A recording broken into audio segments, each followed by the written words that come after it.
अपने इस गृहस्थी में कोई झंझट ना आ पाए, कोई संकट ना आ पाए, कोई विघ्न बाधा ना आ पाए, आश्रम अपना अच्छी तरीके से गृहस्थ आश्रम चले। तो बताओ स्वामी क्या करें? का कुछ व्रत रहा करो। देखिए दोनों लोगों की बात हो रही, पति पत्नी की, अत्रि जी और अनसुईया जी। ध्यान देना थोड़ा। क्या करें? का व्रत रहा करो। का किसका व्रत रहे? अनसुईया हंस करके बोली, बताओ आप उसी का व्रत रहे। बोले व्रत बहुत है, नारायण है, चंद्रायण है, देवी नवदुर्गा जी आती हैं वो है, मंगलवार है, बृहस्पतिवार, जो तुम्हें अच्छा लगे वो व्रत रहो। और वैसे हमारी समझ में मंगलवार रखो। बोले मंगलवार तो हनुमान जी का दिन है। कहा तो व्रत में क्या क्या करना पड़ेगा? बोले जो व्रत का नियम होता है मैं बता रहा हूं, देखो। और हनुमान जी तो बड़े सच्चे भक्त हैं। अनसुईया ने कहा, लोग कहते हैं कि माताएं, वो संतों ने किसी ने बताया होगा कि हनुमान जी का व्रत नहीं रहना चाहिए माताओं को। अत्रि जी ने कहा, तुमको किसने पागल बनाया है? क्यों? अरे हनुमान चालीसा खुद कह रहा है। क्या कह रहा है? क्या हनुमान चालीसा में कहीं लिखा है कि स्त्रियां व्रत नहीं रह सकती हैं हनुमान जी का? क्या हनुमान जी का पाठ नहीं कर सकती हैं? केवल पुरुष ही कर सकते हैं। हनुमान चालीसा सिद्ध कर रहा है क्या? अरे जो या पढ़े,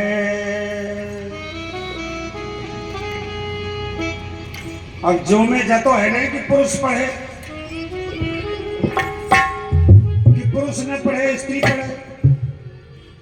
चाहे पुरुष हो, चाहे स्त्री हो, चाहे पुरुष और स्त्री दोनों से परे हो, नपुंसक हो, सबको बराबर अधिकार दिया है। रामायण में तो बिल्कुल स्पष्ट कर दिया, पुरुष, नपुंसक, नारी या जीव चराचर को, चाहे वो पुरुष हो, चाहे स्त्री हो, चाहे नपुंसक हो, चाहे कोई जीव जंतु भी हो, सबको बराबर अधिकार है। अरे जो या पढ़े और हनुमान चालीसा, होए सिद्ध साखी गौरी सा।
गवाह कौन बने?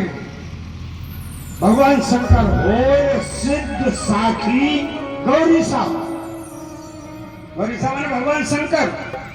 भगवान शंकर कहते मैं गवाह हूं, कोई भी पढ़ सकता है, छूट है सबके लिए। अनसुईया ने कहा ठीक है, बात तो स्वामी आपकी अच्छी लगी हमें, बिल्कुल प्रमाणित है, लेकिन इससे भी बढ़कर के एक व्रत है। अत्रि ने कहा वो कौन है? बोले नारी के लिए सबसे बड़ा व्रत है पातिव्रत, पतिव्रत जिसे कहते हैं। बोले हाँ ये तो बात सही है, लेकिन कठिन बहुत है, ये सब कर नहीं पाएंगी। अरे नहीं नहीं स्वामी, जब मेरे लिए पातिव्र धर्म प्रतिबद्ध धर्म बताया गया है तो मैं वही करूंगी। आप मेरे स्वामी हैं, आपके लिए मैं सारी उपासना, मेरे तो स्वामी आप हैं। पति ही गति है, पति ही मति है, पति में ही सब घर बाहर है। मैं परमेश्वर को क्या जानूं, मेरा पति ही परमेश्वर है। मेरे पति ही परमेश्वर है साक्षात, ये ग्रंथों में प्रमाण है। और देवियां ये बात समझें कि मेरे पति परमेश्वर हैं, लेकिन उल्टा हो रहा। हमने पहले दिन बताया था ना कि देवियां तो भूल जाते हैं कि मेरे पति परमेश्वर हैं, और पति याद रखते हैं ये बात कि हम परमेश्वर हैं। इसमें जबरदस्ती काट के पूजा करो भाई, ऐसा नहीं होना चाहिए। जो जिसके लिए बात कही गई है, बनाई गई, वो उसी के ऊपर लागू है।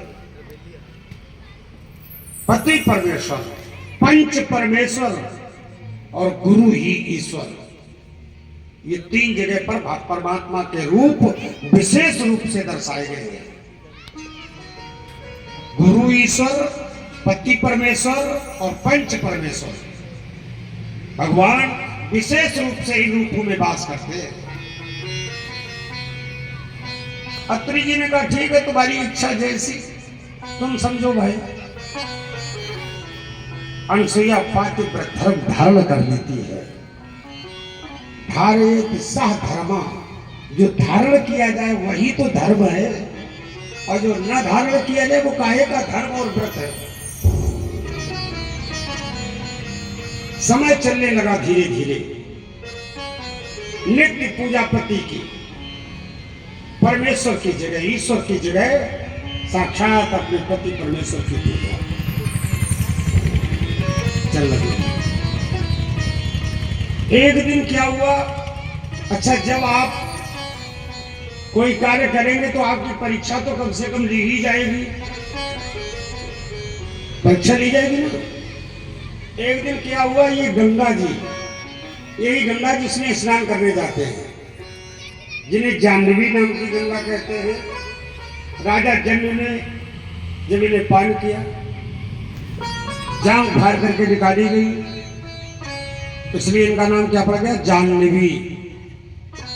दूसरा पहला नाम है इनका भागीरथी। माता गंगा के कई नाम हैं। तो ये गंगा पहले देवकुला नाम की कन्या थी। जय जय भैया। देवकुला नाम की कन्या थी, और कन्या के रूप में ये कहां पहुंची, उमा रमा ब्रह्माणी जी के पास। देवियों ने कहा बताओ बहन कैसी आई हो। बोले मेरे ऊपर बहुत संकट है। क्या संकट है। बोले मैं गंगा के रूप में अवतरित हो चुकी हूं, और लोग पाप करते हैं और गंगा स्नान करने चले जाते कि हमारे पाप कट जाएंगे। तो ये पाप का भार मेरे ऊपर नहीं बढ़ रहा है क्या। एक लाइन गाई गई, क्या है, राम तेरी गंगा मैली हो गई, पापियों के पाप धोते धोते। लेकिन अच्छा ये बताओ, पाप हम करते किससे हैं, शरीर से। शरीर से करते हो पाप नहीं, पहले पाप मन से होता है।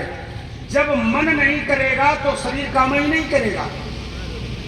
आप कभी ये भूल मत करना कि मेरे शरीर से पाप हुआ है।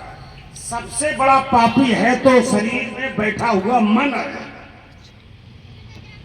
जब मन में नहीं आप सोचेंगे तो पाप हो ही नहीं पाएगा, शरीर पाप कर ही नहीं पाएगा। पाप कौन करता है, मन। और गंगा में स्नान कौन करता है, तन। तो कैसे पाप कट जाएंगे बताओ भाई। हमने मन में नहीं सोचा कि हम चोरी करेंगे, तो शरीर कैसे चोरी कर लेगा। पहले मन में आया कि चलो नारायण की जेब काटी जाए, तभी तो शरीर गया। मैंने मन में सोचा कि चलो ये गलत काम कर दें, पहले मन ने पाप किया है। तन ने तो बाद में उसको आज्ञा मिली तब हुआ है। तन पाप नहीं करता है, पाप मन करता है। और शरीर धोते हैं, गंगा में स्नान करते हैं, शरीर से